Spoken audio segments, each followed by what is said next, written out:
Acompáñame a hacer una oración. Señor, te damos muchas gracias. Gracias por este tiempo de adoración, donde reconocemos que tú eres el Señor, tú eres nuestro sustentador y también eres nuestro formador.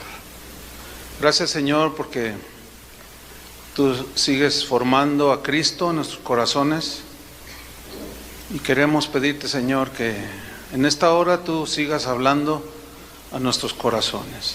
Nos ponemos en tus manos, que tu palabra sea entendible y llegue a lo profundo de los corazones.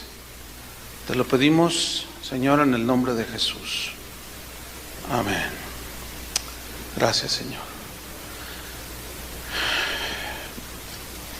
En esta hora yo quiero compartirles un tema que he titulado Enfrentando la rebelión y la traición en el ministerio.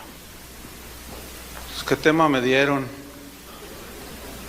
Marcos capítulo 14, versículo 18, dice así. Como ustedes ya conocen la palabra, yo me voy a ir más fluido, nada más voy a citar los textos. Marcos 14, 18 dice: y cuando se sentaron a la mesa, mientras comían, dijo Jesús: de cierto os digo que uno de vosotros que come conmigo, subrayen eso, que come conmigo, me va a entregar. Pablo dijo que una de las características de la gente de los últimos tiempos es que serían traidores, impetuosos, infatuados, amadores de los deleites más que de Dios, que tendrán apariencia de piedad. 2 Timoteo 3, 4 y 5. Apariencia de piedad, ¿qué significa? Que estarán dentro de nosotros, en medio de nosotros, comerán con nosotros, pero tendrán una fachada exterior, tendrán apariencia de piedad.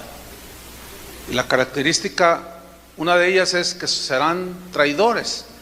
La Real Academia Española define la palabra traición como una falta que se comete quebrantando la lealtad y la fidelidad que se debe tener a una persona o a una causa. Sinónimos de traición son felonía, alevosía, ingratitud. Sinónimo de lealtad es rectitud, honradez, honestidad. Por consiguiente, una traición es una felonía, algo alevoso que el traidor hace, algo ingrato que se comete quebrantando la lealtad, quebrantando la rectitud, quebrantando la honradez y la honestidad. Que todo esto se debe tener hacia una persona, sea tu esposa, sea un liderazgo, sea la iglesia, en fin, hacia una persona o a una causa, en el caso de nosotros la causa de Cristo. La rebelión la define como sublevación a una autoridad y también conlleva la idea de incitar a otros para levantarse, faltando a la lealtad y a la fidelidad. Eso es rebelión. Hay muchas acciones repugnantes que los humanos cometemos, pero una de las peores es la rebelión y la traición.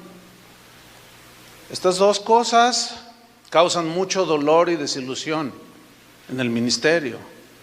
En la historia hay miles de traidores. Por ejemplo, aquí en nuestra historia antigua tenemos a una famosísima indígena conocida como la Malinche.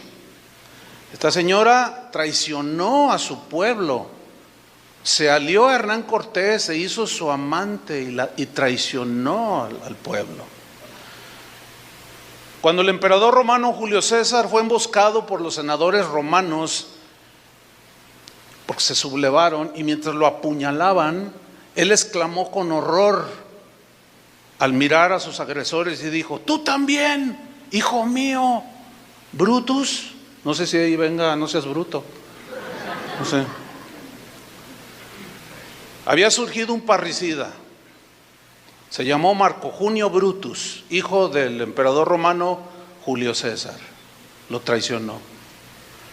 Pero a nivel mundial el traidor más famoso de la historia es sin duda, ¿quién? Judas. Este hombre traicionó a su maestro. Pero estas traiciones nos demuestran que los rebeldes y los traicioneros generalmente son personas cercanas a los traicionados. La Malinche era mexica. Brutus era el hijo del emperador. Judas era uno de los 12 apóstoles de Jesús. Por consiguiente, los rebeldes y los traicioneros han sido y serán gente muy cercana a nosotros. ¿Les gusta eso? A mí tampoco. Dice Marcos 14:18 que cuando se sentaron a la mesa mientras comían, dijo Jesús: de cierto os digo que uno de vosotros que come conmigo, subraya eso, me va a entregar.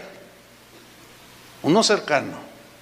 Entonces ellos comenzaron a entristecerse y a decirle uno por uno: ¿seré yo? Y el otro: ¿seré yo? Él respondiendo les dijo: uno de los 12, el que moja conmigo en el plato. O sea, uno bien cercanito ahí. Ahora bien, una traición se da por múltiples razones.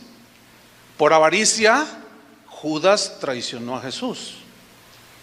Por ambición de poder, es que se originan en muchas ocasiones lo que llamamos golpes de púlpito. Alguien que se levanta contra el pastor, la autoridad que Dios estableció en una iglesia. El típico absalonazo, ¿sí? Pero también hay otras razones, como por ejemplo un liderazgo abusivo, ¿sí? Este liderazgo abusivo puede ser real, pero también puede ser imaginario en el rebelde. ¿Por qué imaginario? Porque a veces confunden la disciplina en la iglesia con autoritarismo y se rebelan.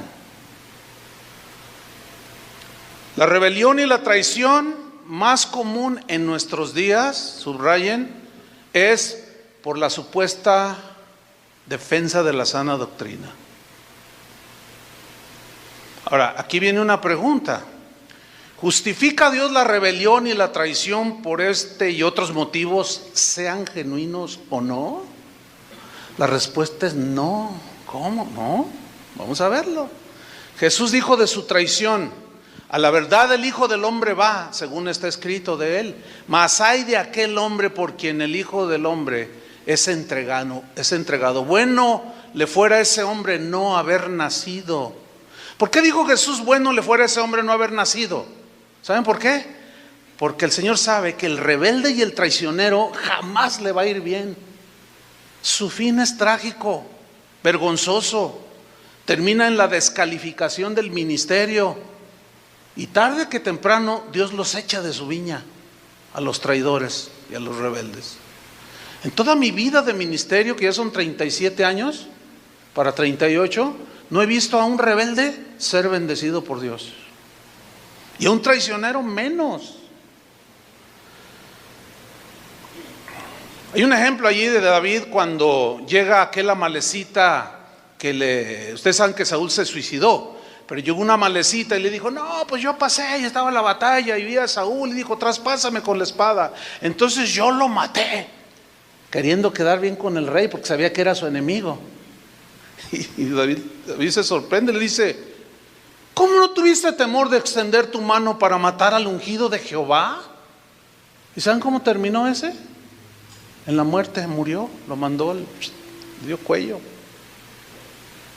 Así era en esos días. Por otro lado, una de las pruebas del ministerio que Dios usa, pongan atención, para tratar nuestros corazones es que tarde que temprano enfrentaremos la rebelión. Enfrentaremos la traición en nuestro ministerio. Pero debemos de cuidar de que no seamos nosotros los traidores. Porque nada más vemos: me traicionó. Pero en nosotros hay un potencial también para la rebelión y la traición. ¿Seré yo, maestro? Yo no sé. Cada quien mire su corazón. Aquí surgen dos preguntas importantes. ¿Cómo se va gestando una rebelión? Una rebelión que termina en traición. Otra pregunta es, ¿cómo debo enfrentar la rebelión y la traición en el ministerio cuando se me presente? Porque créanme, hermanos, yo quisiera decirles lo contrario, pero no. Lo van a tener que enfrentar algún día. Escúchenme bien los pastores jóvenes. No sean muy inocentes. No sean idealistas platónicos. No, a mí no, yo decreto. Mira, decreta todo lo que quieras.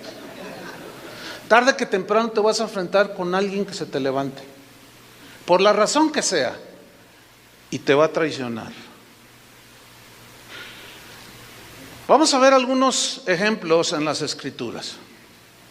Vamos a ver la rebelión y la traición de Judas en primer lugar. La Biblia nos deja ver que la razón de la traición de Judas fue por avaricia. El pecado de avaricia ha provocado mucha traición en los ministerios, en las iglesias. Traicionamos a Jesús, por otro lado, como ministros, cuando dejamos el mensaje del Evangelio y lo sustituimos por enseñanzas enfocadas a obtener dinero y bienes terrenales. Ahí estamos traicionando a Jesús por avaricia. Vamos a ver algunos rasgos en las Escrituras de la traición de Judas. Mateo 26:3. Dice que se reunieron los principales sacerdotes, los escribas y los ancianos del pueblo en el patio del sumo sacerdote llamado Caifás. Y tuvieron consejo para prender con engaño a Jesús y matarle. Dice el versículo 14. Entonces uno de los 12, que se llamaba Judas Iscariote, fue a los principales sacerdotes y les dijo: ¿qué me queréis dar? Y yo os lo entregaré. Fíjate, ¿qué me quieren dar? Denme algo y yo se los entrego. Y ellos le asignaron 30 piezas de plata. Y desde entonces, dice el versículo 16, buscaba oportunidad para entregarle. ¿Qué significa esto? Que el rebelde y el traicionero buscará la oportunidad para traicionarte. La va a buscar. La avaricia llevó a Judas a la traición, a la deslealtad y a la deshonestidad. Dice en Juan 18:2 que Judas conocía aquel lugar donde se reunían, porque muchas veces Jesús se había reunido allí con sus discípulos. Todo esto que Judas conocía aumentaba lo abominable de su traición. Porque lo hizo con las 3 agravantes en la comisión de un delito grave, que son premeditación, o sea, lo premeditó, lo planeó, lo calculó. El otro es alevosía, o sea, con toda maldad, de manera alevosa y con ventaja. Tomó ventaja de la confianza que le tenía a Jesús y de los demás de los discípulos. 3 agravantes: premeditación, alevosía y ventaja. Así actúa el rebelde y el traicionero. Lo planea. Hace rato Connie me preguntó: los discípulos cuando Jesús fue prendido, que huyeron, traicionaron a Jesús. Y le dije: no, esa no es traición. Esa fue una reacción del momento. Ellos nunca lo planearon. Nunca dijeron: voy a huir cuando lo prendan. No, pues ellos no. Es distinto. Entonces el rebelde siempre traiciona. Y cuando traiciona lo hace con premeditación, con alevosía y con ventaja. Yo supe un caso de unos pastores a quienes se les entregó una iglesia.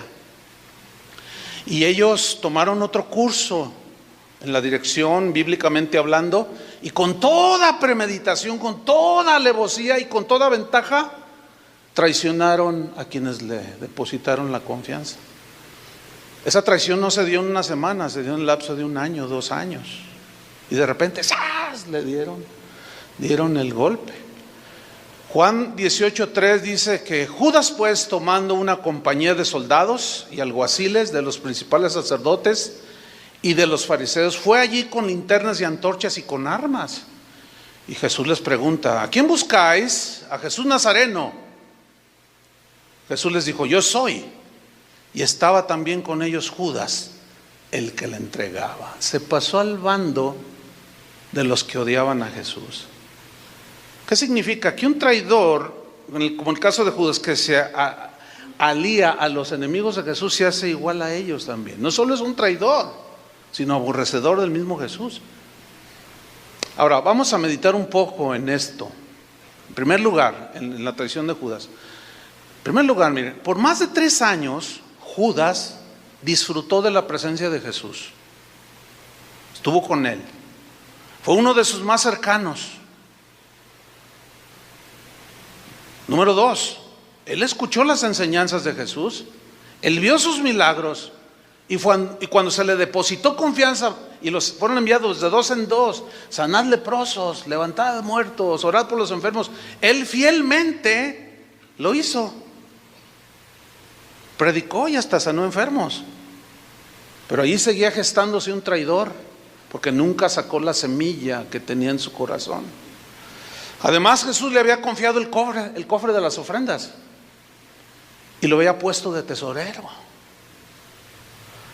Es en esa confianza, escuchen, es en esa confianza en donde se genera una potencial rebelión y traición con los más cercanos, con aquellos en quienes depositamos confianza. Sin embargo, debemos arriesgarnos en depositar esa confianza y no quedarnos sin delegar responsabilidad y autoridad. No. Cuando Dios me llamó un tiempo en la etapa de mi vida, en el año 89, que me mandó de misionero a Sudamérica, a la Argentina, cuando yo estaba en ese diálogo con el Señor: no, sí, Señor, yo me voy a donde tú digas. Entonces yo le dije: ¿y a quién le dejo la iglesia? Y él me respondió: ¿cómo que a quién?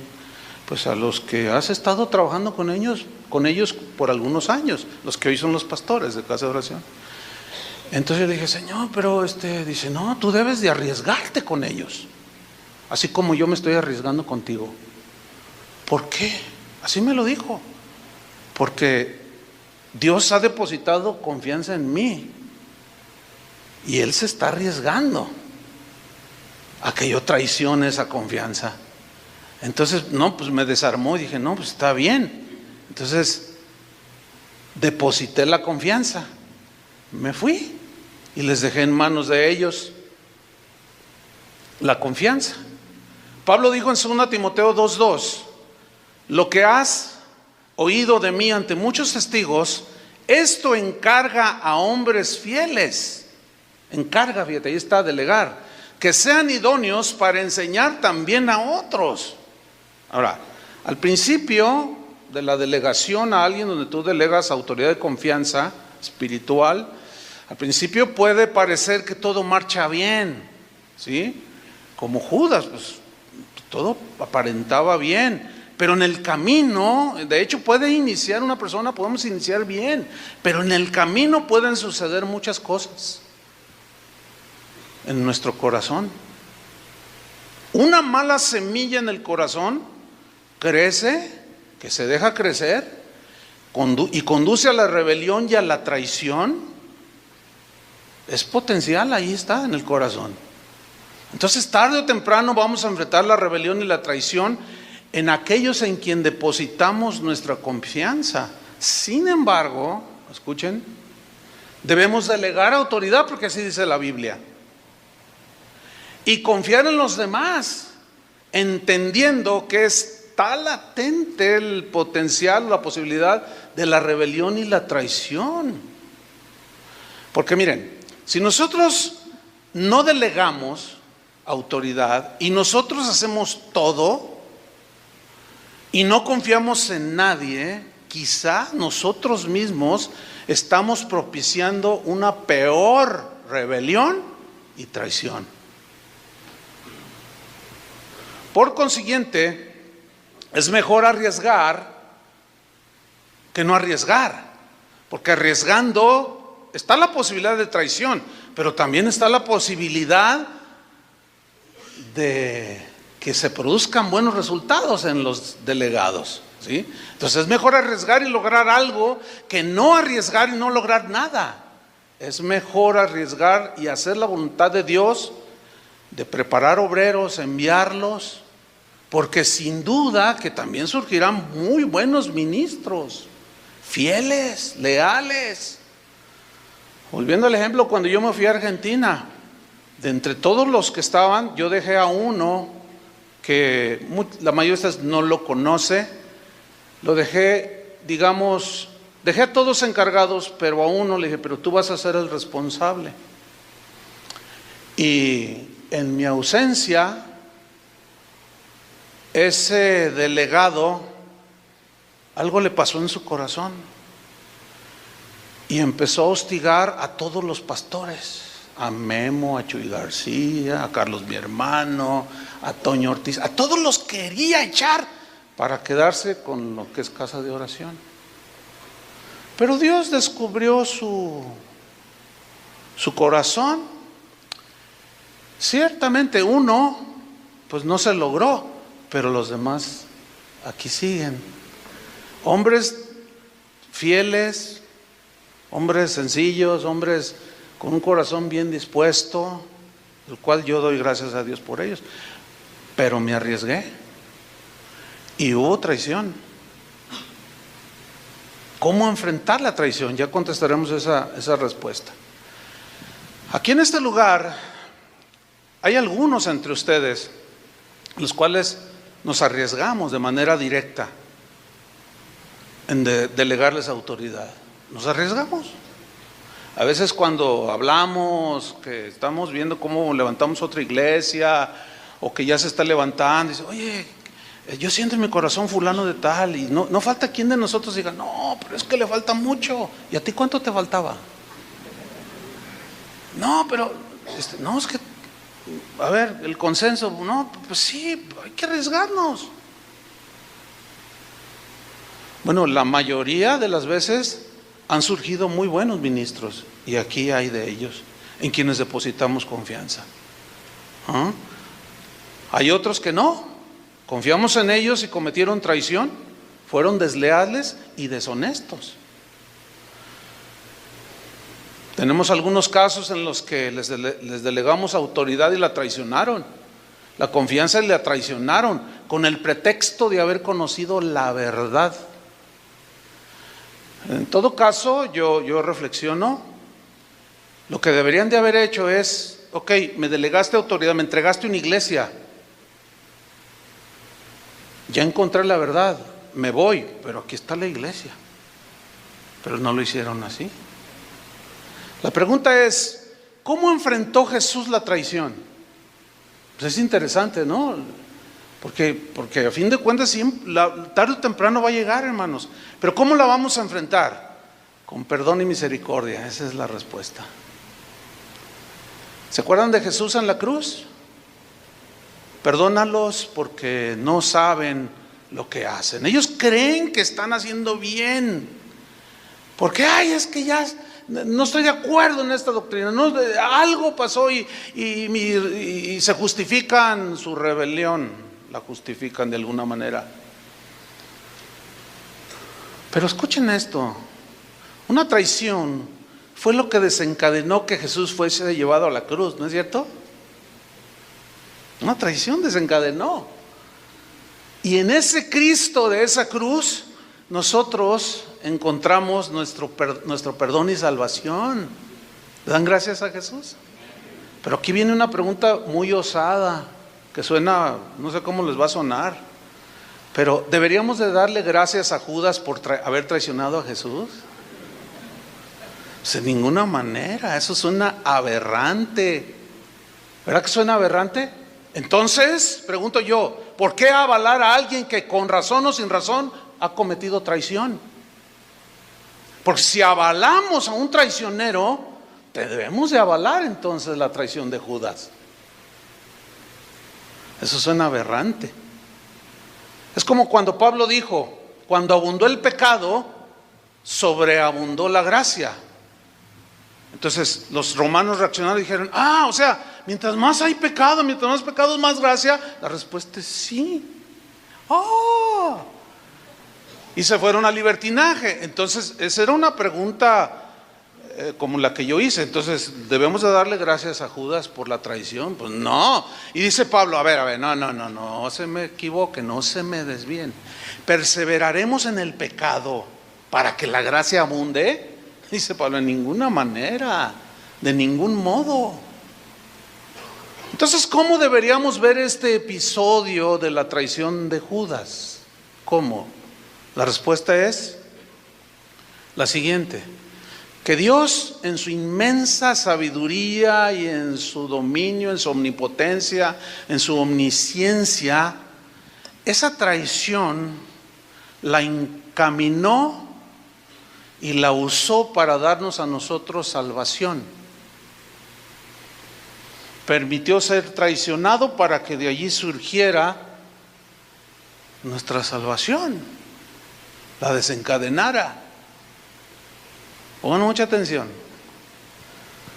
Pero ¿qué en el caso, cómo manejar o cómo funciona esto de que una traición que vamos a enfrentar de temprano en nuestro ministerio, cómo es que funcionará o cómo se desencadenará, qué desencadenará o cómo está el asunto?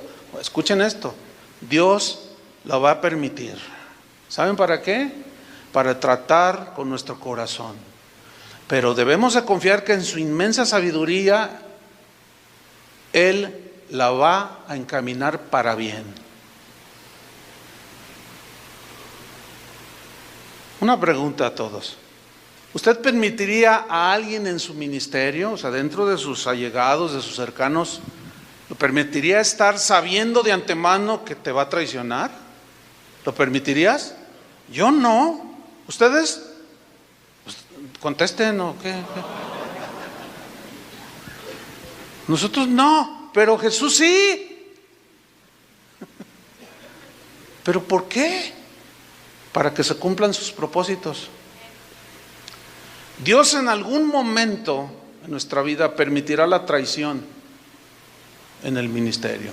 ¿Para qué? Escuchen, para tratar con nuestro corazón y a la vez para destruir el potencial traidor que todos tenemos dentro, por medio de la humillación y el dolor del conflicto. Él sí puede encaminar las cosas para bien. Nosotros no tenemos ese poder, pero debemos hacer iglesia, debemos administrar la iglesia con los principios que están ahí. La Biblia dice que tenemos que delegar a otros. Judas efectivamente fue culpable de su traición. ¿Por qué? Porque él decidió traicionar a su Señor y lo hizo con premeditación, con alevosía y con ventaja. Pero su fin fue la muerte trágica. Ese es el fin de todo traidor. Vamos a ver otra historia donde están involucrados un rey y un futuro rey. Ya saben a quién me refiero, ¿no? Bueno, uno se llamaba Saúl y un joven en ese entonces, pastorcillo llamado David, a quien Dios en su omnisciencia sabía cómo se iban a desarrollar muchas cosas, sabía lo que quería con David, sabía lo que pasaría con Saúl, pero ese pastorcito sencillo, Dios lo usaría. Pero antes tenía que tratar con su corazón. Ambos eran muy distintos, eran de un corazón muy distinto. La respuesta en el conflicto que hubo entre los dos fue muy distinta. Uno respondió en forma negativa, agresiva, prepotente, vengativa, y el otro dio una respuesta conforme al corazón de Dios. Y aquí ya se abre un parteaguas. Dentro del ministerio van a ser los que, vamos a llamarlo así, serán como del linaje de Saúl y otros del linaje de David. Pues ¿de cuál vas a ser tú? ¿Sabes cómo te vas a dar cuenta de qué linaje eres? Por las respuestas que des y cómo las des en los conflictos del ministerio. Así se va a saber lo que hay en el corazón. Vamos a ver pues cómo Dios trabaja con nuestros corazones y por qué permite la rebelión, la traición en el ministerio. Vamos a hacer un poco de historia en Israel. Acuérdense que Israel exige un rey como todas las naciones. Dios le dice a Samuel: me han rechazado a mí. ¿Por qué? 1 Samuel 8:4. Dice: porque los ancianos de Israel, dice, se juntaron para ver a Samuel y le dijeron: constitúyenos ahora un rey que nos juzgue como tienen todas las naciones. Pero no agradó a Samuel estas palabras que dijeron: danos un rey que nos juzgue. Y Samuel oró a Jehová, y dijo Jehová a Samuel: oye la voz del pueblo en todo lo que te digan. Fíjense cómo Dios permitiendo algo que va en contra de su voluntad. Dice: porque no te han desechado a ti, sino a mí me han desechado, para que no reine yo sobre ellos. ¿Saben? Escuchen esto, hermanos. Lo peor que nos puede pasar es que Dios nos dé aquello que insistimos que nos conceda cuando no es su voluntad. Lo peor que les puede pasar, nos puede pasar. Entonces Dios permitió que Saúl reinara en Israel, pero no es su voluntad, pero lo permitió. Como diciendo: no me quieren a mí, quieren que los gobierne un hombre. Eso quieren, eso les daré. Dios le dice a Samuel posteriormente, en los siguientes versículos, que le diga al pueblo todo lo que ese rey haría con ellos una vez establecido en el reinado. Le dijo: mira, diles, los va a oprimir, va a tomar sus tierras, va a tomar sus hijos, etcétera, etcétera, etcétera. Saúl, entonces, Dios le dice a Samuel que lo unja como rey de Israel. ¿Pero era su voluntad que fuera rey? No, pero lo permitió. Un día, dice la historia bíblica, un gigante desafía a Israel. Saúl ya había ganado un montón de batallas. Era valiente, dice que era el más grandote y sobrepasaba de los hombros para arriba. Además estaba guapo, dice. Un día un gigante desafía a Israel. Todos corrían huyendo en todas direcciones, y Saúl fue el primero que corrió. Y de pronto aparece un pastor, un jovencito, que con una piedra y una honda le había dado duro a unos que querían comerse las ovejitas, y enfrenta a Goliat, y conocemos la historia, lo vence. Y las doncellas de Israel toman panderos y empiezan a cantar: Saúl mató a sus 1000 y David a sus 10,000. Y Saúl reacciona. Escuchen, 1 Samuel 18:8. Y se enojó Saúl en gran manera. Así reaccionan los del linaje de Saúl. No pueden ver los triunfos y las bendiciones en otros porque tienen celos y envidia. Y se enojó Saúl en gran manera y le desagradó este dicho. Y dijo: a David dieron 10,000 y a mí 1,000. No le falta más que el reino. O sea, en su inseguridad empezó a decir: este me va a quitar el reino. Y desde aquel día, dice el versículo 9, Saúl no miró con buenos ojos a David. Siempre habrá alguien que no te mire con buenos ojos. Siempre. Le vas a caer de la patada. No te va a querer. ¿Por qué? Hay muchas razones. Esta reacción de Saúl puso al descubierto el verdadero corazón de Saúl. Aquí hay un principio. Los reconocimientos a otros y no a nosotros ponen a prueba nuestro verdadero carácter y nos habla de qué linaje somos. ¿Sí? Si tú andas buscando aplauso, fama, reconocimiento y no lo obtienes, quieres que los demás lo hagan contigo, pero no lo hacen por alguna razón. ¿No será Dios tratando con tu corazón? Y luego ves que ese reconocimiento se lo dan a otro. Allí tu corazón, nuestro corazón está siendo probado.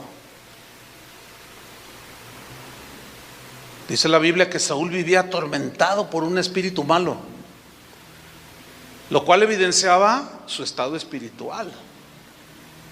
Estaba bien, se le iba la onda. Y David fue llevado ante Saúl para tocar el arpa.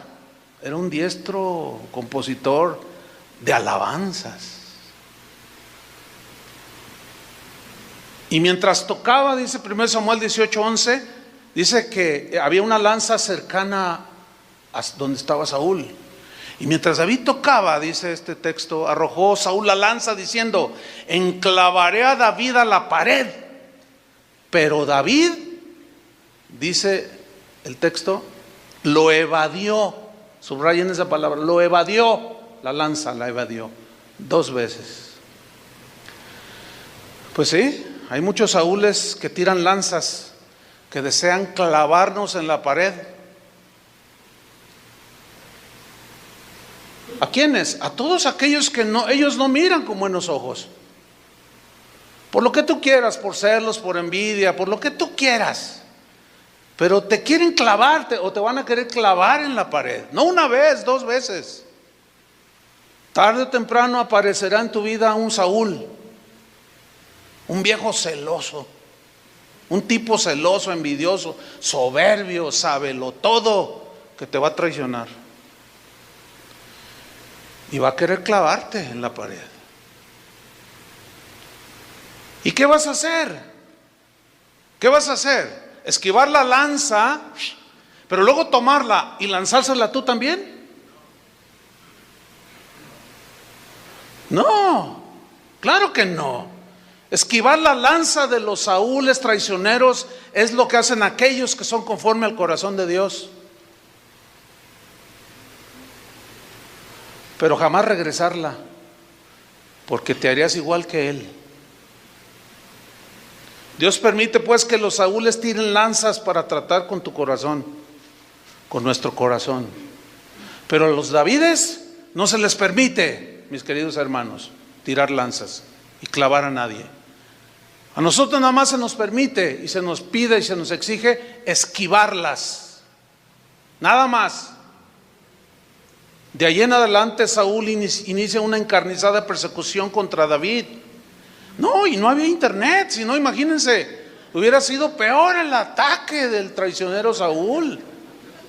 No, olvídense, no, detrás de una computadora es bien fácil tirar, ya no lanzas, misiles, que te quieren volar en pedacitos, pero no contestes.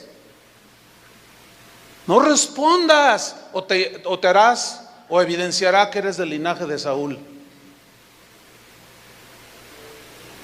David empezó a huir por las montañas, viviendo en cuevas, comiendo raíces, comiendo lo que podía. Dios estaba trabajando en el corazón de un hombre que él dijo: es conforme a mi corazón. O sea, no era en el momento que lo eligió, sino que él ya lo miraba en el futuro.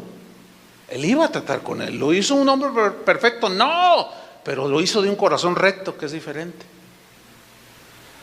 Cuando David se fue delante de Saúl, huyendo por la encarnizada persecución que tenía contra él, se fue solo. ¿Cómo se fue? Solo.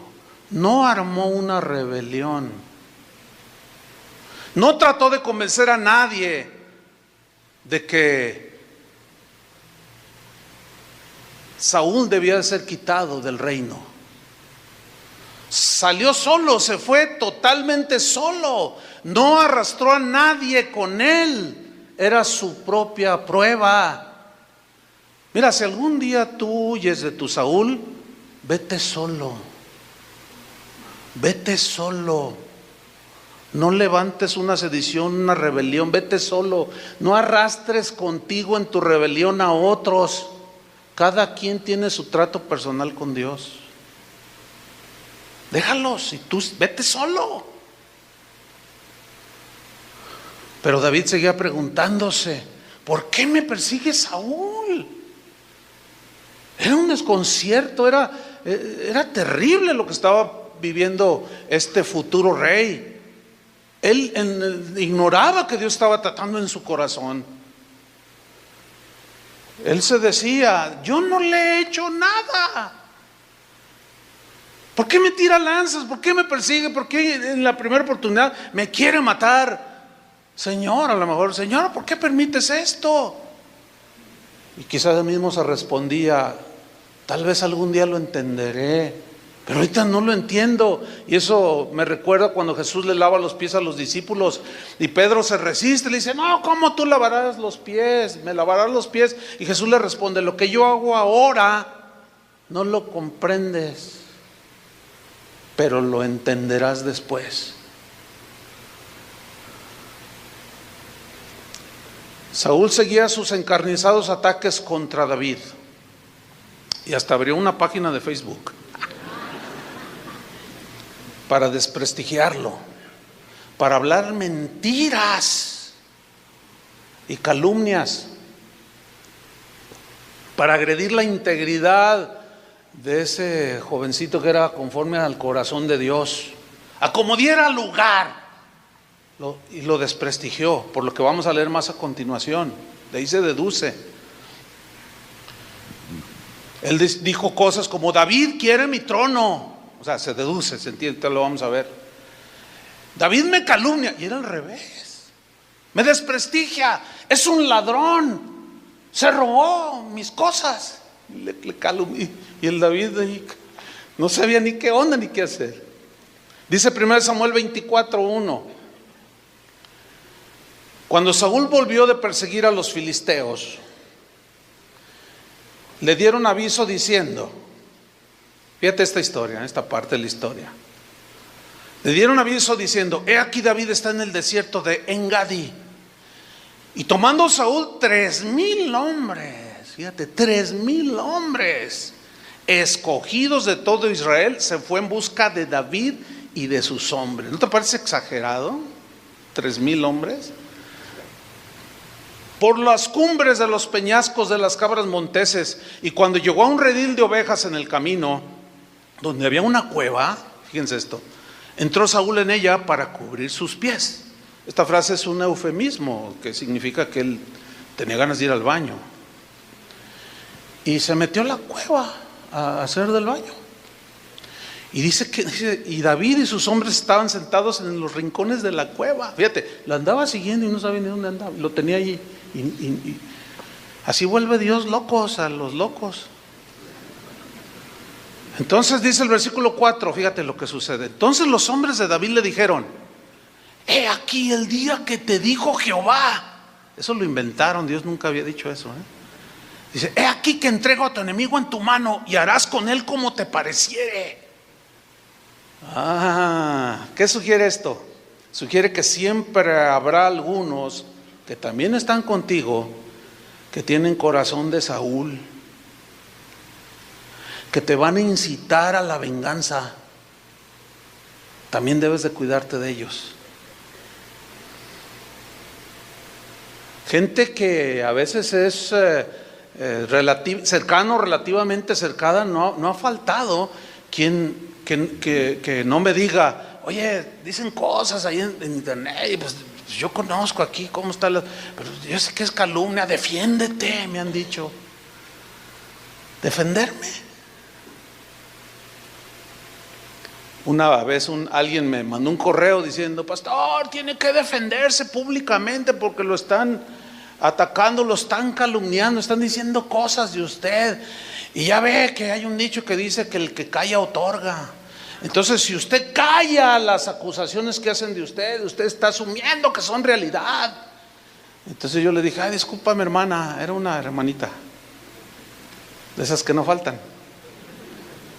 Y me dijo, yo le dije a esta hermanita, mire hermanita, si yo obro conforme a ese refrán, entonces yo estoy asumiendo también que Jesús, como se quedó callado por las acusaciones y las calumnias, él asumió y otorgó que lo que decían de él, que era un borracho, comilón, que era de todo, era verdad. No me venga con filosofías. A veces los refranes tienen sabiduría, pero a veces contradicen abiertamente la palabra de Dios. Y quedarse callado es lo que dice la Biblia. Y no regresar la lanza. Dice en el versículo 4, sigo leyendo, 1 Samuel 24, 4, se levantó David, o sea, incitado, fíjate, por los que le, órale, ahí está, dale duro. Mira, ya aquí tengo un video de tu enemigo, públicalo y le das con todo. Y es bien fácil subirlos a tu ¿no? ¿Verdad que es bien fácil subirlos? Y tienes a tu enemigo allí a 10 centímetros para clavarlo con una lanza. ¿Qué vas a hacer? ¿Qué vas a hacer, Saúl? Pues a clavarlo. ¿Qué vas a hacer, David? No. Sigamos leyendo, dice. Se levantó David y calladamente cortó la orilla del manto de Saúl. Se entiende que se lo quitó para hacer del baño, ¿no? Dice el versículo 5, después de esto se turbó el corazón de David, o sea, se desconcertó. ¿Qué? El corazón, subráyenlo, el corazón se turbó, se desconcertó, se sacó de onda, porque había cortado la orilla del manto de Saúl. ¿Qué vemos aquí? Aquí vemos ya un corazón que Dios ya tenía algunos logros en David. La venganza no sería parte de su futuro ministerio como rey de Israel. Versículo 6, y dijo a sus hombres, fíjate lo que les dijo: Jehová me guarde de hacer tal cosa contra mi señor, el ungido de Jehová, que yo extienda mi mano contra él, porque es el ungido de Jehová. Pongan atención, esta frase, ungido de Jehová, no significa que Saúl todavía en ese momento disfrutaba de la unción del Señor. No, ya se había ido, pero seguía siendo el ungido. Había sido ungido por Samuel, seguía teniendo una autoridad. Pero aquí es donde está la profundidad de la obra de Dios en el corazón de David. La mayoría de nosotros reacciona así: no, pues ya Dios ya lo descalificó, entonces voy a quitarlo yo. No, David él iba mucho más allá de lo que hoy se entiende como, hoy se entiende, no toques al ungido de Jehová. Ustedes ya saben esto. Hoy se entiende como, yo puedo meterme con 10 mujeres, puedo robar todo, puedo hacer lo que yo quiera y no me digas nada porque tocas al ungido de Jehová. Eso no significa en la Biblia eso. Ustedes saben eso, no tengo que explicarlo. Pero los pillos lo agarran para tener fuero espiritual. Y algunos, no entrando en esa profundidad en la que entró David, aunque aquel ya no tiene el respaldo del Señor, se levantan contra Saúl.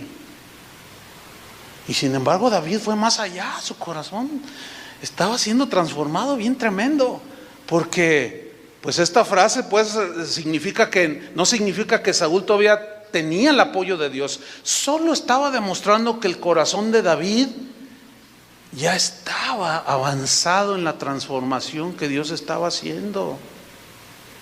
¿Para qué? Para que cuando fuera rey y enfrentara la rebelión, no hiciera lo mismo que Saúl. La verdadera causa de los celos de Saúl es que, ahí la Biblia nos lo revela, es que él estaba consciente que Dios ya lo había rechazado. Porque en el mismo capítulo 24, en el versículo 20, Saúl le dice: entiendo que tú has de reinar. Él ya sabía. ¿Se acuerdan cuando David entró, ya después que era rey, entró danzando, y Mical, la hija de Saúl, su esposa, lo despreció? ¿Se acuerdan de esa parte? Entonces él dijo: no, yo voy a danzar para el Señor. Dice: Dios me escogió en lugar de tu padre, le dijo. O sea, David sabía eso, Saúl también lo sabía, los dos sabían eso. Y Saúl aquí se lo dice: entiendo que tú has de reinar. Ahora, volvamos a 1 Samuel 24:7. Dice: así frenó David a sus hombres con palabras, y no les permitió que se levantasen contra Saúl. ¿Qué hombre? Y cuando yo leo este texto, es inevitable, hermanos, que no pueda recordar al que fue nuestro pastor, el hermano Pablo Hunter, que ya partió con el Señor. Ustedes seguramente han escuchado la historia, pero él tuvo una traición, pero traición, con premeditación, alevosía y ventaja. Y yo vi que él no hizo nada, pero yo me enojé, me molesté, porque yo había visto cómo literalmente lo levantó de la miseria a ese hombre y le delegó confianza y lo hizo hasta su tesorero, y lo traicionó y lo despojó de todo y le dio un puntapié. Entonces, cuando yo me entero, yo me enojé. Y yo le dije a 2, 3 de los pastores: tú y tú, mañana vamos allá donde vive este traidor y voy a hablar con él. Pero uno de ellos dijo: no, piensa bien lo que vas a hacer. Y alguno de ellos, no sé quién, hizo lo correcto. Fue y le dijo al hermano Pablo. No, que llega el hermano Pablo. Yo estaba en mi oficina que está acá atrás, y que llega, siempre tocaba, y esa vez entró sin pedir permiso. Abrió la puerta y usaba un bastón, y yo vi su rostro. Era como de bronce, bruñido, así que brillaba, pero así, no, de verdad que y yo estaba sentado y lo vi así. Entonces golpea, no violentamente, pues sí golpeó mi escritorio, hizo así, ¡pam! Te prohíbo, me dice, te prohíbo que vayas y hables con este pastor. No lo hagas. Es más, te digo algo: si hoy mismo yo sé que ese pastor, que sí me traicionó y me hizo todas las cosas que tú sabes, pero si yo sé que el día de hoy o mañana ese pastor no tiene que comer, yo le llevo, yo voy y le doy. Me desarmó todo. Ahora, no faltó quien le dijo: hermano, usted tiene autoridad, pues dele un saulazo. Pero él siempre se resistió. Y le puedo contar 25 casos. Fue un hombre conforme al corazón de David, y siempre rechazó la reacción de Saúl, siempre. Entonces David, dice el versículo 7, reprimió a sus hombres con palabras y no les permitió que se levantasen contra Saúl. Uy, qué hombre, ¿no? Y Saúl, saliendo de la cueva, siguió su camino, ni cuenta se dio. Versículo 8 dice: también David se levantó después y saliendo de la cueva dio voces detrás de Saúl, ya cuando lo vio a distancia, diciendo: mi señor, el rey, le gritó. Y cuando Saúl miró hacia atrás, David inclinó su rostro e hizo reverencia. Y dijo David a Saúl: ¿por qué oyes? Pongan atención, ¿por qué oyes las palabras de los que dicen: mira que David procura tu mal? ¿Ven cómo se hablaba de él? Iban y le decían a Saúl: no, David te quiere matar, David te quiere esto, David esto. Y él se la creía. Y David le dice: ¿por qué oyes las palabras de los que te dicen: mira lo que David procura tu mal? Aquí vemos que había gente cercana a Saúl que le hablaba mal de David. Lo mismo va a suceder con nosotros. Va a haber gente que venga y nos diga de otros. Pero no te la creas a la primera, investiga. No te dejes llevar por el comentario sin probar lo que se dice. Dice el versículo 10: he aquí han visto hoy tus ojos como Jehová te ha puesto hoy en mis manos en la cueva, y me dijeron que te matase, pero te perdoné. Oh, tú dices: wow, qué tremendo, qué corazón. ¿O no?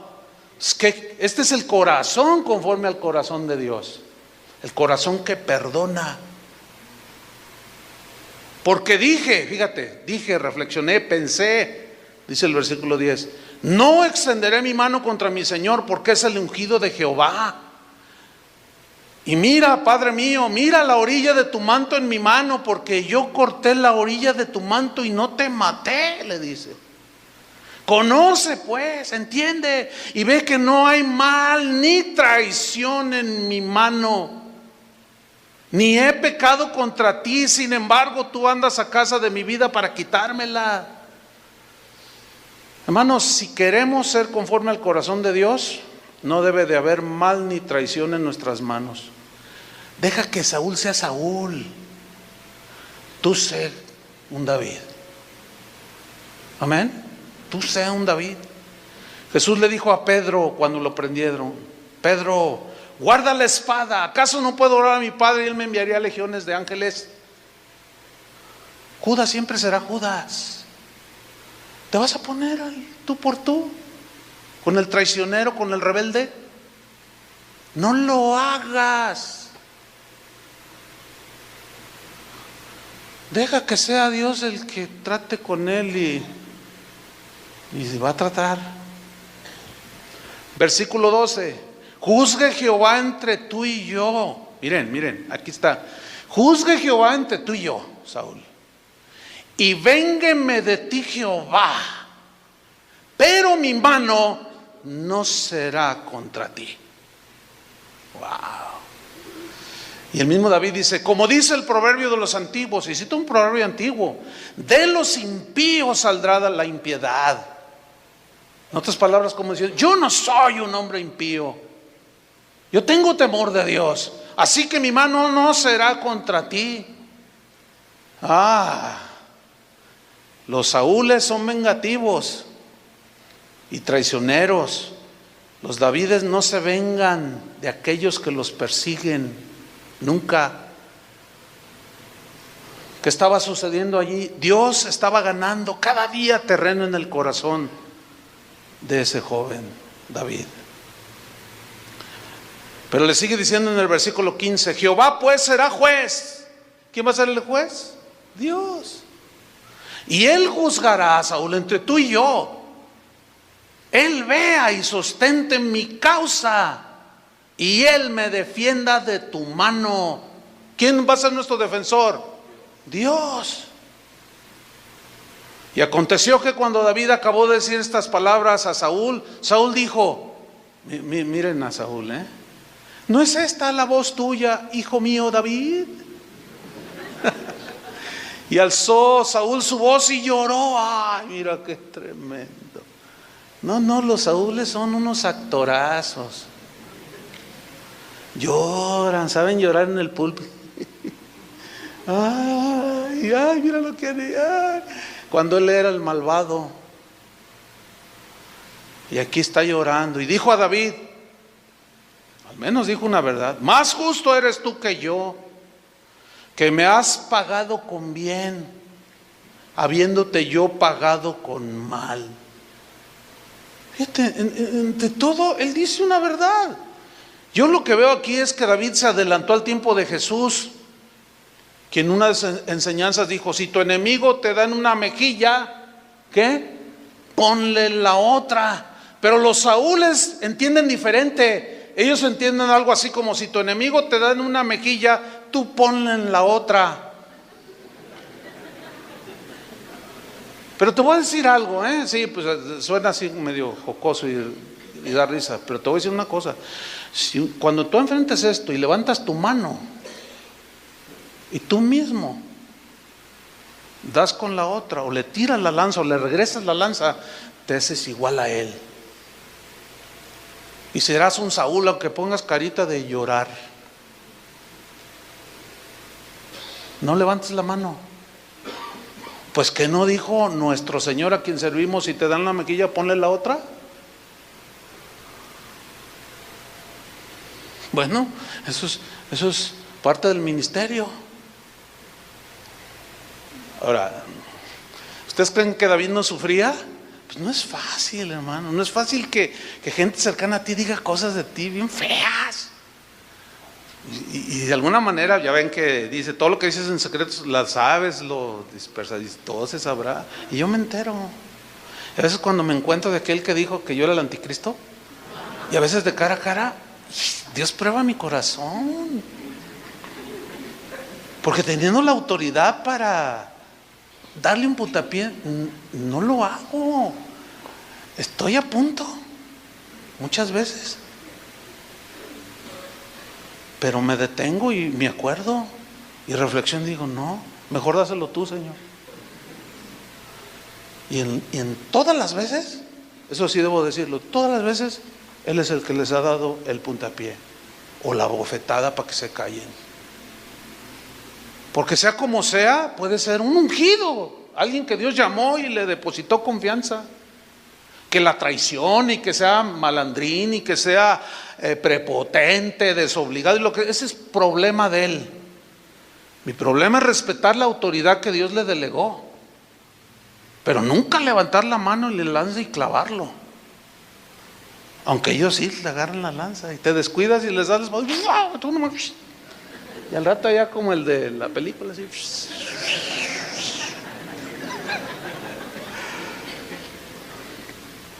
David se adelantó al tiempo de Pablo, quien escribió: no paguéis a nadie mal por mal, procurad lo bueno delante de los hombres, si es posible en cuanto dependa de vosotros, estad en paz con todos los hombres. No os venguéis vosotros mismos, amados míos, sino dejad lugar a la ira de Dios, porque escrito está: mía es la venganza, yo pagaré, dice el Señor.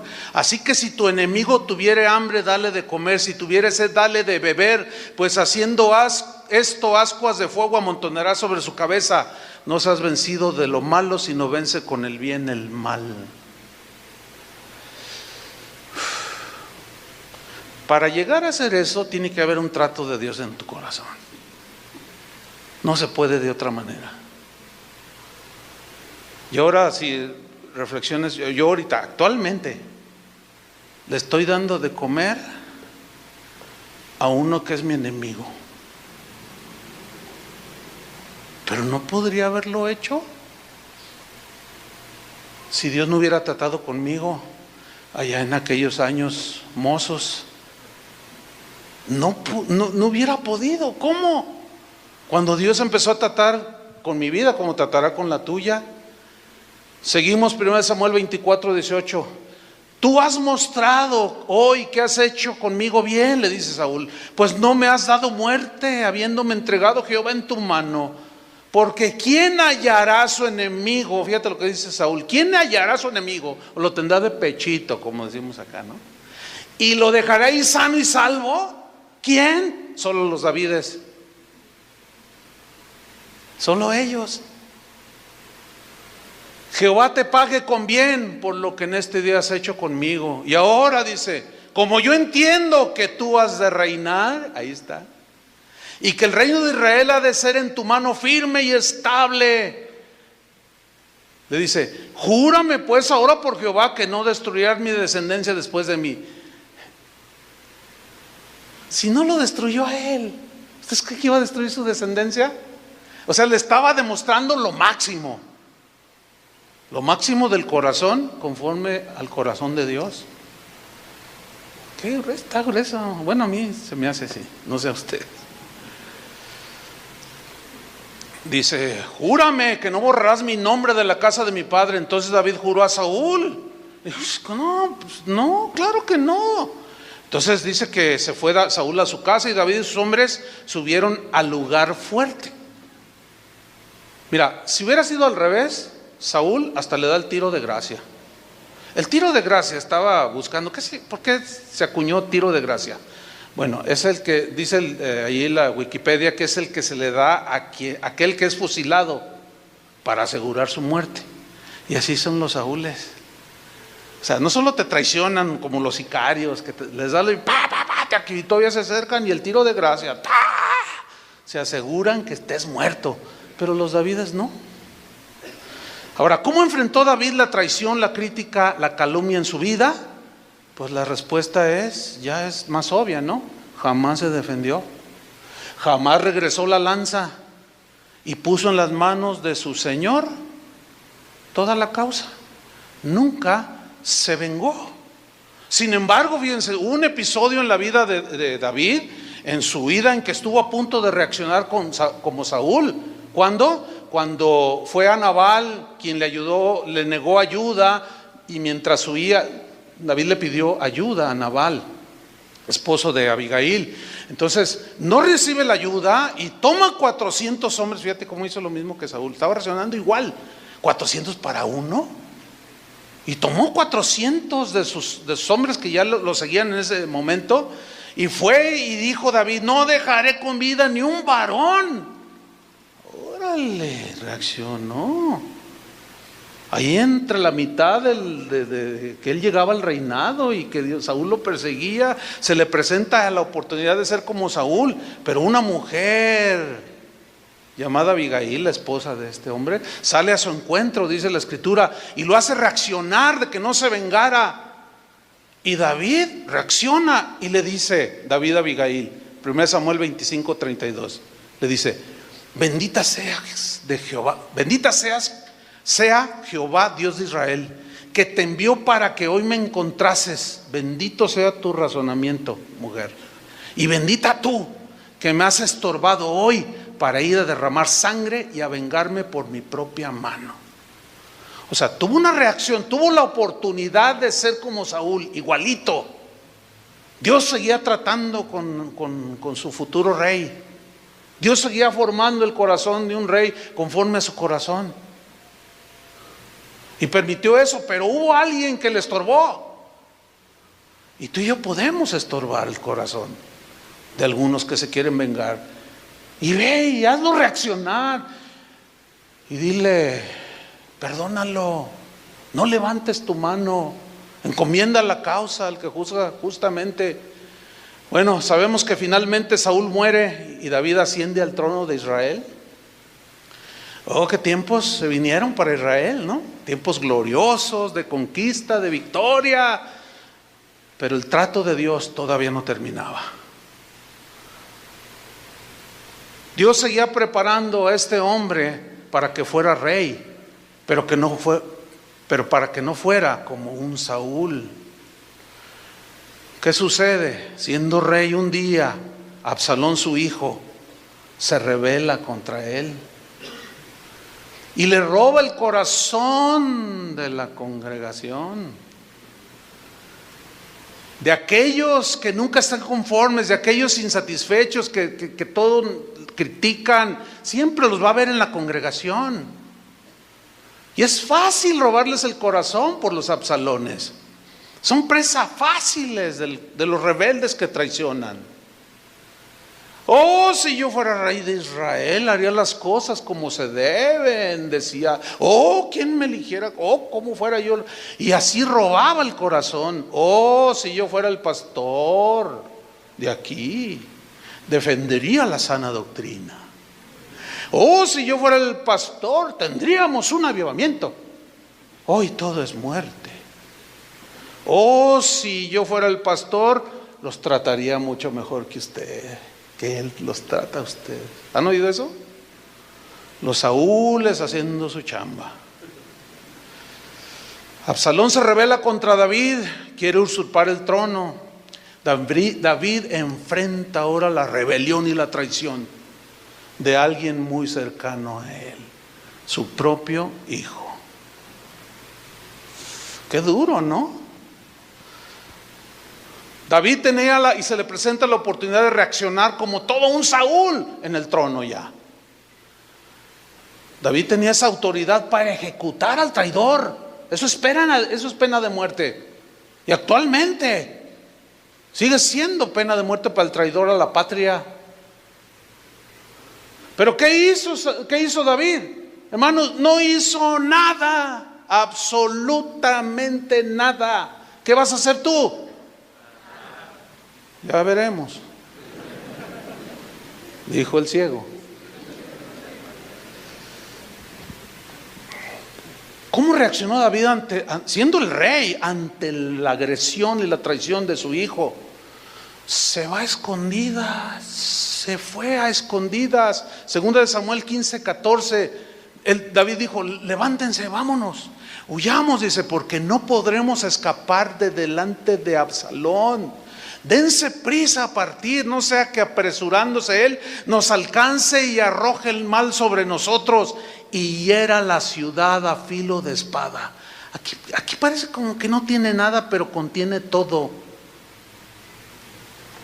Una vez más tuvo que evadir la lanza, pero ahora en traición directa contra él. Solo que ahora David tenía sobre sus espaldas a mucha gente. Entiéndase, pastor, que pastorea 50, 100, 200, 500, 1000. Tiene sobre ti mucha gente. Y él reacciona teniendo bajo sus espaldas mucha gente, y él no quería arrastrarlos, ni tampoco deseaba en su corazón pues ponerlos allí a merced del traidor, arrastrarlos al desastre si enfrentaba al ambicioso Absalón. Prefirió dejarle el reino que dividir el reino. Además, no era su reino, era el reino de Dios. ¿Saben? Cuando se nos ha presentado esto a nosotros como casa de oración, hemos preferido siempre dejar. Ahí está. No peleamos ni las ovejas, ni las sillas, y menos el piano. ¿Y cuántos pleitos has habido de eso? Y la gente entre las patas. O sea, suena un poco feo, pero como dice que somos ovejas, las ovejas tienen patas, ¿no? Entonces, entre las patas, ¿no? Todos pisoteados, no me importa, pero yo aquí mando. Pues yo ya tengo mis 200 como Coré. Dice 2 Samuel 15:30, y David subió la cuesta de los olivos, mire, y la subió llorando. Sí, llora todo lo que quieras, te hace bien. Llevando la cabeza cubierta y los pies descalzos, también todo el pueblo que tenía consigo cubrió cada uno su cabeza, e iban llorando mientras subían. Y dieron aviso a David diciendo: Ahitofel, y a todos cercano a él van y le dicen: Ahitofel está entre los que conspiraron con Absalón contra ti. Entonces dijo David, ¿qué hizo David? Él tenía soldados, él tenía todavía la autoridad, el poder, pero no quiso pelear para que los inocentes no fueran asesinados. Entonces David, ¿qué hizo? David oró y dijo: entorpece ahora, oh Jehová, el consejo de Ahitofel.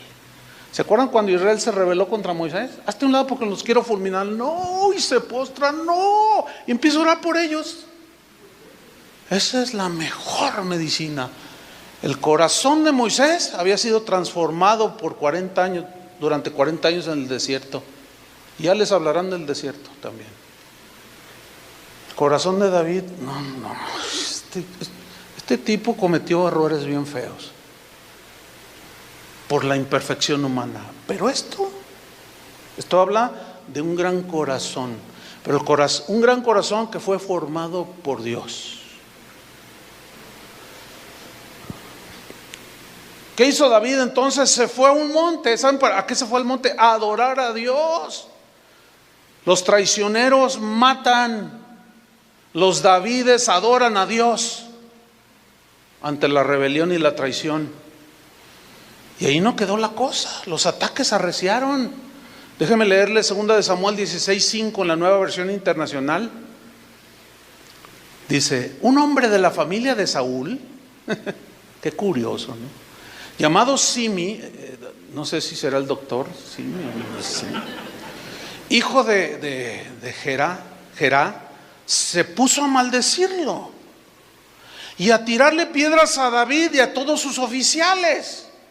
Y en sus insultos, Simí le decía al rey: largo de aquí, o sea, a David, largo de aquí, asesino, canalla, el Señor te está dando tu merecido por haber masacrado a la familia de Saúl para reinar en su lugar. ¿Fue así? Nunca. Pero miren lo que pensaba la familia de Saúl, que sí. ¿Por qué? Porque Saúl siempre insistió en que sí le había hecho a David algo y nunca se lo había hecho. Pero este hombre siempre creyó, se murió creyendo que David era un asesino, que David había hecho mal. Y no era cierto, había hecho la voluntad de Dios.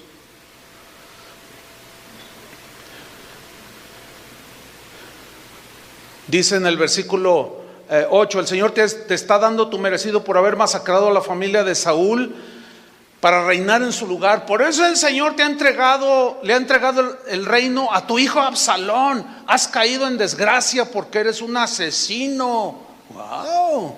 Todavía añádele a eso, ¿no?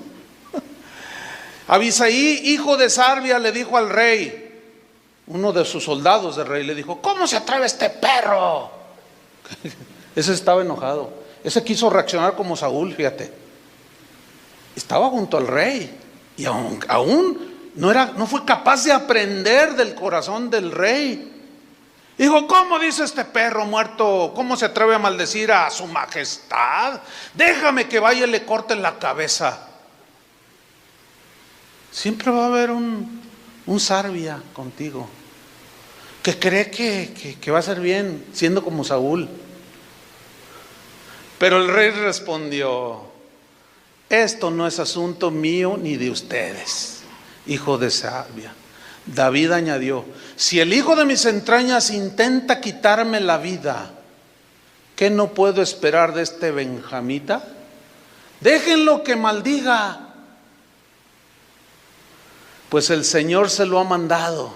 O sea, es algo que sabemos que no es real, Dios no se lo mandó, pero así era un dicho que tenían, como diciendo, bueno, eso es, como diciendo David, eso es lo que él cree, que yo soy un asesino, que soy un canalla. Pues Dios sabe que yo no lo soy. A pesar de las ofensas que eran justificadas, David y sus seguidores soportaron finalmente el abuso sin dejarse arrastrar para responder. Eso nos habla que mantener la compostura frente a la crítica injustificada, pues sí, es una experiencia difícil, yo lo sé. Y emocionalmente, hermanos, es desgastante. No podemos evitar las calumnias, pero sí podemos ignorarlas. Finalmente, hermanos, Absalón muere como mueren los rebeldes, los traidores. Joab, un general de David, casi como su mano derecha del ejército. Qué tremendo, vivió con él, pero nunca pudo ver la obra de Dios en el corazón de su rey.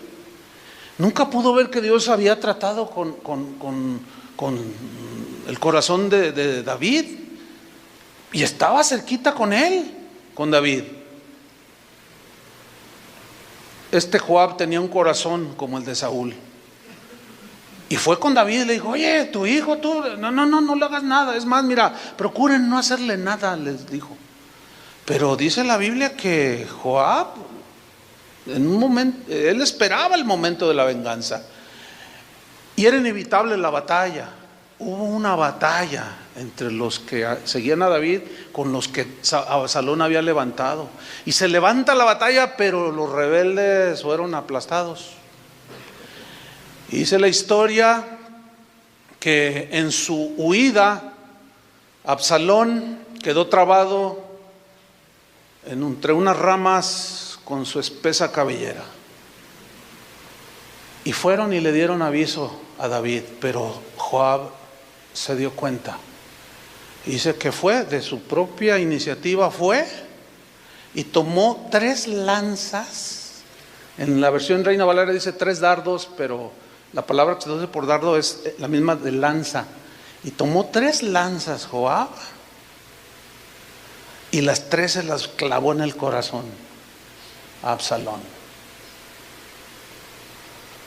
Conclusión: los rebeldes y los traidores siempre mueren en manos de un igual a ellos.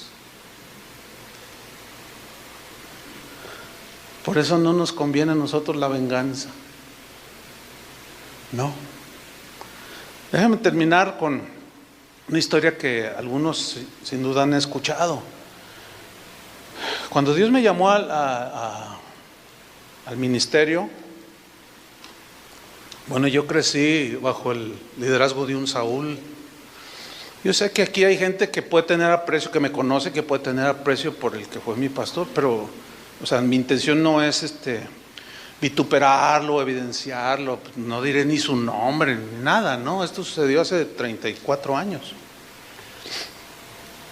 o más, pero fue un liderazgo muy tipo Saúl, muchas cosas feas. Pero cuando Dios nos llamó a mi esposa y a mí para iniciar lo que hoy es Casa de Oración, Él prometió apoyo y oraron por nosotros, fue público esto. Y cuando oraron por nosotros, había 3 reuniones en ese tiempo en la iglesia, y en las 3 Él dijo: vamos a apoyar al hermano Chuy, que el Señor se lo lleva, y que dice, pero vamos a recogerle una ofrenda. Y recogió una ofrenda que después yo me enteré que ascendía en aquel tiempo, porque es como el tiempo de ahorita, que el peso se devaluaba y aumentaba el precio del dólar, y el administrador esa ofrenda la tomó y fue y la cambió por dólares. El mismo administrador me lo dijo, eran un poco más de $12,000.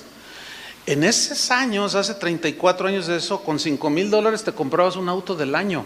Digo, para que se den cuenta el volumen de dinero que juntó el pastor.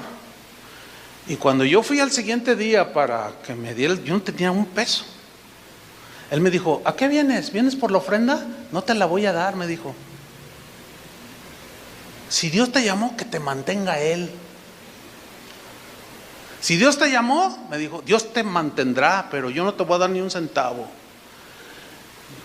Fue una lanza que medio esquivé.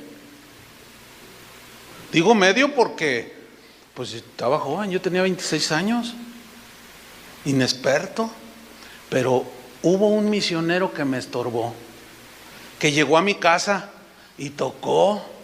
Y cuando lo vi, ¿qué haces aquí? Dice: vengo en el nombre del Señor. Dios me mandó para decirte, no levantes tu mano, todo está a tu favor, todo es para ti, todo es tuyo. Dice: pero no levantes tu mano contra él, ni se te ocurra hacer nada en contra de él. Pero es que él es como cuando David reaccionó cuando Nabal, nomás que yo no tenía 400, nomás tenía a mi esposa. Entonces, no, él insistió, ahí ni nos movimos, ahí ni siquiera lo pasé, porque ahí mismo me exhortó. Me dijo: no levantes tu mano, no hagas nada, porque no es de los hombres de Dios levantar la mano. Pero es un traidor, me traicionó. Y tú estabas ahí. Sí, yo soy testigo, pero no lo hagas, Chuy. Este es el mensaje que Dios me dijo que te dije. Y se fue el misionero y me dejó en una así como... Y empezó la lucha, y claro, pues la herida ahí estaba. Y luego iniciamos Casa de Oración, y Dios empezó a bendecir, empezó la gente a llegar, y en un año ya eran 200 personas. Y empezó a decir el pastor que bueno, así es, que es un tipo Saúl, porque así reaccionan los Saúles. Empezó a decir que yo le había robado la gente que teníamos ahí, era mentira. Empezó a calumniar que yo le había robado instrumentos, que una guitarra que yo usaba para dirigir la alabanza en ese tiempo, que yo se la había robado. Y era mentira, vil. Hasta mi papá me ajustó para comprar esa guitarra. Todo era mentira, ¿no? Unas lanzas. Pero siempre estuvo alguien que me estorbó. Esquívala.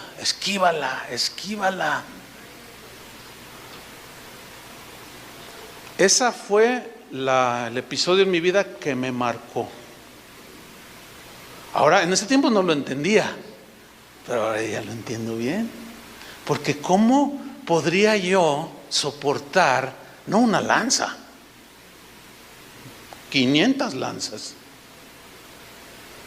o una docena, o 2 docenas? ¿Cómo iba a poder soportarlas? ¿Cómo iba a poder esquivarlas si Dios no hubiera tratado con mi corazón? Y la lucha fue muy fuerte, y claramente Dios me dijo: si tú no perdonas, ahí te vas a quedar. Después yo tuve en mis manos la oportunidad de evidenciar a mi Saúl y lo pude haber destruido. Y Dios me dice, no levantes la mano, porque él había hecho algo terrible, ni lo voy a mencionar. Y yo tenía todo en mis manos. Dios lo puso ahí a un metro para clavarlo en la tierra. Y no faltó quien me dijo, ahorita dale, mira, con todos los que te vituperó, diles quién es, aquí están las pruebas. Pero ya Dios había trabajado. Dije, no, yo no voy a hacer nada. No entendía, pasaron los años y ahora ya entiendo. Dios trabajó. Por eso es que ustedes no verán nunca una respuesta ni en internet, ustedes nunca la van a ver. Nunca la van a ver, el regreso de la lanza. Nunca voy a regresar una lanza. Pero no ha sido fácil. El problema, ¿saben dónde está? En la respuesta que cada uno le dé. Ahora, probablemente tú estás ahorita en la luna de miel, no, tus líderes, no pasó usted, yo soy su escudero. Yo sé ya, no hombre, y yo te doy la vida por ti. Bueno, solo Dios conoce sus corazones. No, pues qué bueno, disfruta ese tiempo, pero tampoco te vayas al otro lado, será este. No, porque aunque haya uno ahí metido, que seguramente entre tus 12 los tendrás. Por eso no eres del G12, ¿verdad? Porque no quieres un Judas, pero aún con todo.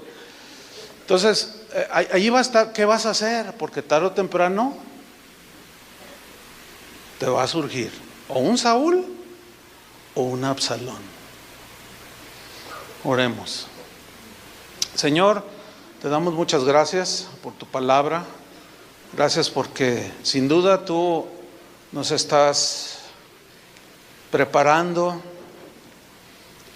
has trabajado en nuestros corazones.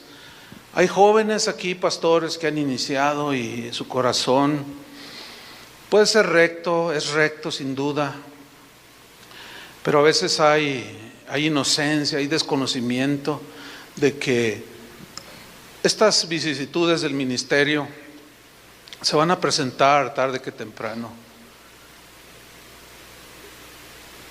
¿Cómo vamos a reaccionar?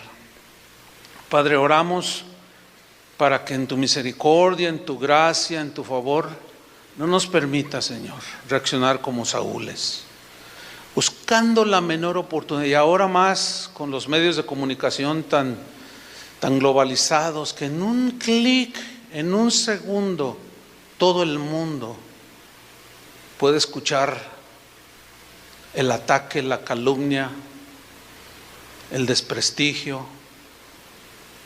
y se riega la amargura. Señor, no nos permitas retomar la lanza que nos pueden tirar algunos y regresarla. No, mejor trata nuestro corazón y fórmalo conforme al corazón que formaste en David. Cometeremos errores, como sin duda sucederá también, somos humanos, pero nunca será porque tenemos un corazón o porque tengamos un corazón como el de Saúl, sino como David. Padre, fórmalo, Señor. Fórmanos, Señor.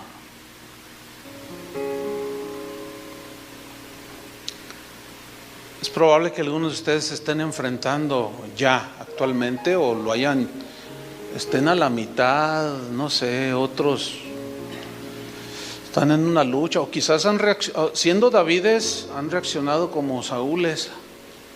No lo sé, pero si hay algo que arreglar con el Señor, pues hay que arreglarlo. Amén. Si tú estás en esa lucha y tus fuerzas desfallecen, pues quisiéramos orar por ti, alentándote a que no levantes la mano, no hagas nada, déjalo en las manos del Señor. Y ahorita todas estas enseñanzas, una enseñanza como esta ya no es una teoría en mi vida. Yo había escuchado de recién en el ministerio, pero cuando se presenta, ahora ya es una experiencia, ya es algo vivido. Y les puedo asegurar esto: si tú no levantas la mano y dejas las cosas en las manos del Señor, Él se va a encargar siempre se ha encargado con los rebeldes en el ministerio.